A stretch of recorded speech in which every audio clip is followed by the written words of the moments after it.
Baik banget ya. Karena kalau nggak baik kita bakal bahas isu yang panas nih. Waduh, saya kalau nggak baik ya. Iya, isu apa tuh? Kita bahas mengenai lumbung pangan di Jejangkit. Seperti yang ada di latar kita ini, kita ambil dari videonya Transmedia. Nah, sebelum kita bahas lebih lanjut, ada baiknya kita kenalan dulu sama kakak-kakak cantik ini. Dari aku dulu kali ya, karena aku mau kenalan juga nih sama teman-teman menyapa. Kenalin, aku Nisa, kalian bisa panggil aku Nisa aja, Nisa Ardiani Malaga Putri. Mungkin dari sebelah kiri aku dulu. Aku Siti Sarah. Dan aku Marsyana Mista Fitri. Aku Gisya. Aku Indah Salvita, bisa dipanggil Indah. Aku Aziba. Nah, kita akan membahas mengenai proyek besar yaitu lumbung pangan di Jejangkit. Nah, katanya ini tuh lebih banyak lebih banyak mudarat daripada manfaatnya. Kenapa tuh? Kita mungkin boleh dengar dulu ya teman-teman, apa sih lumbung pangan Jejangkit itu dan di mana lokasinya. Mungkin bisa kita dengarkan dulu dari Kak Nisa. Boleh Kak Rahma Anissa, kita persilahkan. Kalau kita lihat sedikit ke belakang, Jejangkit ini awalnya digadang-gadang akan dijadikan sebagai lahan lumbung pangan modern di Kalimantan Selatan. Kenapa? Karena tempatnya yang luas, ratusan hektar. Ini dapat dijadikan sebagai pusat produksi. Tapi sejak awal tempat ini sudah beredar fakta bahwa lahannya berupa lahan yang rawa, kemudian tanahnya asam dan juga debit airnya tidak stabil. Sehingga hal ini dapat mengakibatkan lumbung pangan tidak dapat bekerja dengan baik. Namun sayangnya proyek ini tetap dijalankan. Oke, bener banget yang dikatakan Kak Rahma Anissa tadi. Mungkin kita akan mendengar juga dari Kak Gisya. Gimana nih Kak Gisya, bahwa lumbung pangan Jejangkit ini seperti apa menurut Kak Gisya? Nah, menurut aku di sini ya realitanya ya benar, lahan gampang tergenang. Setuju. Infrastruktur irigasinya kurang siap. Benar. Terus petani juga bingung kan akhirnya mau ngapain karena sistem dan teknologinya itu tidak dituntaskan dengan pemerintah. Benar. Juga inilah menjadi penyebab latar belakang dari si lumbung pangan Jejangkit ini. Ya, kenapa betul. gagal nih? Kita nggak tahu kan. Jadi kita mungkin akan mendengar dulu dari Kak Indah. Kenapa Kak Indah? Oh, kalau menurut aku sih gagalnya itu bukan cuma soal cuaca seperti hujan atau karena itu rawanya sendiri ya.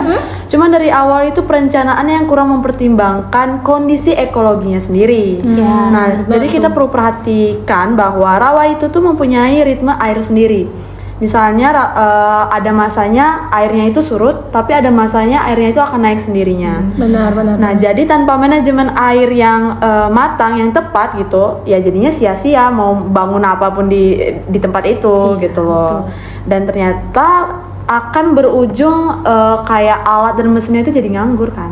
Setuju, aku juga ngerti sih, maksudnya ini gagal karena manajemen air yang kurang baik tadi ya. Dan percuma ada alat juga yang bagus, susah. tapi manajemen airnya nggak bagus. Betul, benar banget. Nah, gimana nih Uni? Kenapa tuh gagal? Kalau kata Indah tadi manajemen airnya kurang gitu. Nah, ini yang disayangkan, proyeknya udah sebesar itu. Benar. Nah, terus nggak dikejar target gitu sama politik. Nah, benar kan, mau ke pemilu sepertinya. Apalagi akhirnya data di lapangan itu tidak sesuai dengan kondisi yang ada di lingkungan Jejangkit ini. Benar. Jadi ini menurut Uni ini kejar target ya, proyeknya kejar target, betul banget. Nah, kita juga bakal menyangkut nih, kita akan geser-geser sedikit lah korelasinya dengan di Sumatera ini, karena kita tahu Sumatera juga sedang ditimpa bencana dan kita turut prihatin ya terhadap korban yang menjadi korban jiwa di Sumatera gitu. Mungkin kita akan langsung bahas aja sih apa hubungannya dengan kita menggeser-geserkan nih Kak Jibah ke Sumatera. Banyak banget ya korelasinya tuh. Kalau kita lihat dari Jejangkit itu sendiri, itu udah contoh nyata banget. Betul. Betapa rapuhnya sistem alam kalau misalnya dipaksa tanpa adanya kajian dalam tuh dari para pemerintah kali ya. Aduh, itu dia. Terus juga nih banyak banget wilayah hulu digunduli. Tuh, adanya aliran sungai berubah dan juga tanah tuh kehilangan daya serap. Jadi kalau misalnya kena hujan dikit aja udah banjir. Itu udah sih yang itunya kayunya tuh udah. Nah, kita lihat kayunya tuh gelondongan. Benar. Digunduli. Betul. Dan kita lihat kita Indonesia ya, lagi baru-baru ini nomor 2 hutan yang paling banyak digundulin, hutan tropisnya. Benar banget, itu sangat menarik berarti topik kita ya, sangat relate. Kita saja sekarang ini tag video hujan. Deras. Kita sebagai orang Sumatera juga merasa itu penuh gimana nih deg-degan cuacanya? Deg-degan. Oke. Mungkin ke Kak Canda sih, gimana nih Kak Canda, menurut Canda nih? Kalau menurut aku ya, kalau dilihat-lihat dengan cuaca sekarang itu nggak jelas banget kan ya. Betul. Hari ini hujan, sore nanti panas. Benar. Malamnya hujan lagi. Dan rawan penyakit juga ya teman-teman. Nah, sama kayak jejangkit yang gampang tergenang karena salah ngelola air Betul, tadi. betul. Nah, di Sumatera juga banjir karena tata ruang dan pengelolaan lingkungan kacau. Iya. Nah, itu orientasinya juga Sering ke proyek malah ya, bukan keberlanjutan. Iya, benar yang kata Umi tadi dan kata Indah tadi, manajemen air dah ya. Iya. Yang paling penting itu manajemen air. Harus dipikirin gitu Harus loh. dipikirin. Itu riskan kan ya. Riskan sekali, benar-benar. Nah, kita pasti akan ada kemiripan nih. Kata Kak Gisha, gimana menurut Kak Gisha? Kemiripan yang seperti apa itu? Nah, kalau di sini tuh yang bikin mirip, dua-duanya menunjukkan kita tuh belum serius soal ekologi. Tuh, Di Jejangkit itu kita maksakan kalau rawa menjadi sawah. Wah, itu lucu sih. Di Sumatera kita menggunduli hutan tapi meminta sungai tetap aman. Gitu ya, alam itu nggak bisa Nah, iya. dinego. Dinego, ya. Emang kita lagi belanja ya, jangan dulu hujan ya. iya, Jangan tidak dulu bisa. banjir, nggak bisa. Tentu ini juga akan berdampak dong, ya kan? Gimana Ninda? Menurut Indah dampak sosial yang akan diterima masyarakat tentunya. Kalau menurut aku dampaknya itu udah sangat jelas ya. Kalau misalnya di Jejangkit itu ya petani di Jejangkit yang akan rugi. Betul. Gitu. Masyarakat di sana juga akan kehilangan harapan akan ketahanan pangannya sendiri. Benar. Nah kalau misalnya bahas mengenai bencana Sumatera yang kemarin, Iya. kan banyak banget ya korban yang kehilangan rumah, usaha, bahkan keluarga atau kerabat dekat gitu. Betul. Itu salah satu dampak yang sangat-sangat terasa bagi korban-korban. Jadi dua fenomena ini tuh menunjukkan kalau kebijakan tanpa memahami alam sendiri itu tuh selalu berujung ke manusianya sendiri. Aku setuju banget, suka banget nih kalimatnya tadi. Boleh bilang kalau itu ya, kita kebijakan tanpa memahami alam Sendiri. itu bakal berujung Berujung ke manusianya masyarakat. juga. Nah itu tolong banget nanti Tolong ya ya. di subtitlenya tuh dijelaskan banget gitu. Dan ini juga akan berdampak lagi ya tentunya kalau kata Indah tadi, ini akan dampaknya finansial gitu, kerugian dan lain sebagainya. Kalau menurut Uni gimana nih dampaknya Uni? Ini juga akan menjadi trauma panjang ya pada mereka. Bukan cuma soal gagal panen ataupun banjir, tapi rasa yang dibohongi dan tidak dilindungi. Nah itu dia, itu yang lebih berat gitu ya. Iya. Berarti nggak cuman kerugian finansial aja ya, tapi psikologis korban pun juga terdampak gitu. Tentunya kita berharap adanya solusi lah dari pemerintah gitu. Gimana nih kalau bisa jadi titik baliknya itu seperti apa?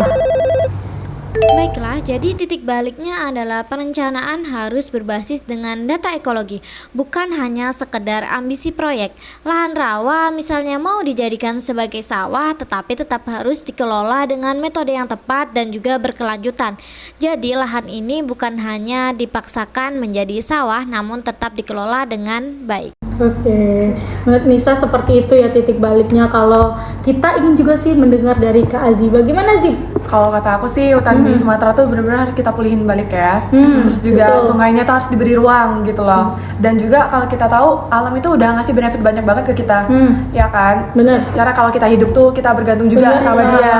Bener. Nah itu dikatakan kalau alam itu sebenarnya bukan musuh. Nah jadi itu dia tuh lagi marah aja sama kita karena kita tuh suka seenaknya gitu sama alam. Bagus nih kata-kata Kak Aziba nih. Alam itu bukan musuh. Yes. Nah, suatu saat dia bisa juga menjadi titik balik kita malah ya. Benar-benar. Gimana nih kalau menurut Canda nih? Nah, kalau menurut aku ya, kalau mau bikin program ketahanan pangan, harusnya jangan cuma heboh di awal aja. Nah, itu dia. Dan cuma mikirin FYP aja ya. Iya. Viralnya aja ya. Harus ada pemeliharaan seperti monitoring, konsistensi gitu. Oke, jadi menurut Canda tadi ketahanan pangan itu harus adanya pemeliharaan, monitoring dan konsistensi yang jelas. Iya. Nah, kita mau mendengar juga nih ke Kak Gisha nih. Tadi sudah semua bersuara, boleh nih kita dengar suara Gisha kali ya. Gimana nih? Nah, kalau menurut aku sendiri di sini kita butuh kebijakan yang tidak cuma besar, tapi juga masuk akal. Masuk akal. Karena kan di sini kita harus mempertimbangkan masyarakat lokalnya, lingkungannya, dan juga kedepannya nanti bagaimana. Bener, kalau adanya kejadian ini apalagi yang di Sumatera, pendidikan terganggu, pekerjaan orang terganggu, Kehambat semuanya ya. kehambat semuanya. Jadi susah ya. Pulihnya kita nggak tahu cepat atau lambat, betul. Apalagi ini mau akhir tahun ya guys. Nah, benar-benar. Jadi jelas ya, Jejangkit itu bukan soal proyek yang gagal, tapi cerminan cara kita memperlakukan alam nih tadi seperti yang kita sudah katakan. Nah, sama halnya juga dengan banjir Sumatera gitu, bahwa alam itu lagi marah ke kita gitu, untuk meminta kita bertanggung jawab lah atas apa yang sudah kita perbuat. Nah, semoga dari kejadian ini teman-teman, baik penonton, kita semua yang mendengar ini dapat pembelajaran lah lebih baik lagi gitu. Oke, terima kasih guys sudah mau datang dan Thank you juga. memberikan pendapatnya gitu ya. Terima kasih banyak. Mungkin aja kita akhirin ya, atau ada pesan-pesan nih? Aduh, cukup aja dulu untuk sekarang untuk episode Cukup aja ini. ya, mungkin nanti lanjut. mungkin nanti lagi ya. Oke.